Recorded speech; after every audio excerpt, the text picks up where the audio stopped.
ഇടുക്കി ദേവികുളം നിയോജക മണ്ഡലത്തിലെ UDF സ്ഥാനാർത്ഥി എഫ് രാജയുടെ പ്രചരണാർത്ഥം മൂന്നാറിൽ UDF നിയോജക മണ്ഡലം കൺവെൻഷൻ സംഘടിപ്പിച്ചു. പൊതുസമ്മേളനം AICC general secretary KC Venugopal MP ഉദ്ഘാടനം ചെയ്തു. നൂറുകണക്കിന് UDF പ്രവർത്തകർ പങ്കെടുത്ത കൺവെൻഷൻ മണ്ഡലത്തിലെ UDFന്റെ ശക്തി പ്രകടനം കൂടിയായി. പഴയ മൂന്നാറിലെ പഞ്ചായത്ത് ഗ്രൗണ്ടിലായിരുന്നു UDF ദേവികുളം നിയോജക മണ്ഡല കൺവെൻഷൻ സംഘടിപ്പിച്ചത്. കനത്ത മഴയെ അവഗണിച്ചും നിരവധി UDF പ്രവർത്തകർ കൺവെൻഷനിൽ പങ്കെടുത്തു. പൊതുസമ്മേളനം AICC general secretary KC Venugopal MP ഉദ്ഘാടനം ചെയ്തു. ഇടുക്കിയിലെ കർഷകരുടെ കണ്ണീര് കണ്ട് ഇനിയും സർക്കാരിന് മുമ്പോട്ടു പോകാൻ കഴിയില്ലെന്നും UDF അധികാരത്തിലെത്തിയാൽ ഇടുക്കിയിലെ പട്ടയ പ്രശ്നങ്ങളും ഭൂപ്രശ്നങ്ങളും പരിഹരിക്കുമെന്നും KC വേണുഗോപാൽ പറഞ്ഞു. ഇനിയും ഇടുക്കിയിലെ കർഷകന്റെ കണ്ണീര് കൊണ്ട് സർക്കാരിന് മുന്നോട്ട് പോകാൻ കഴിയില്ല.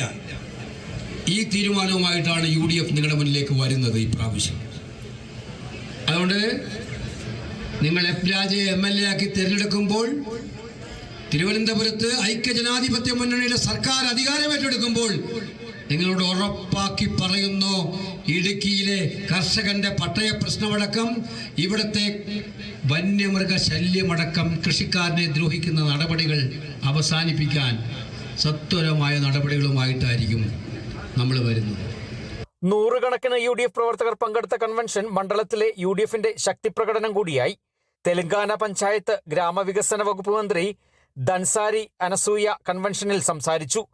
UDF ദേവികുളം നിയോജക മണ്ഡലം ചെയർമാൻ MP സൈനുദ്ദീൻ അധ്യക്ഷത വഹിച്ച യോഗത്തിൽ DCC പ്രസിഡന്റ് CP മാത്യു, മുസ്ലിം ലീഗ് ജില്ലാ പ്രസിഡന്റ് KM ഷുക്കൂർ, കേരള കോൺഗ്രസ് സംസ്ഥാന സെക്രട്ടറി PV അഗസ്റ്റിൻ, JSS സംസ്ഥാന സെക്രട്ടറി PC ജയൻ, KSU സംസ്ഥാന പ്രസിഡന്റ് അലോഷ്യസ് സേവിയർ, മുൻ MLA AK മണി, DCC general secretary G Muniyandi, D Kumar തുടങ്ങി നിരവധി നേതാക്കൾ സംസാരിച്ചു.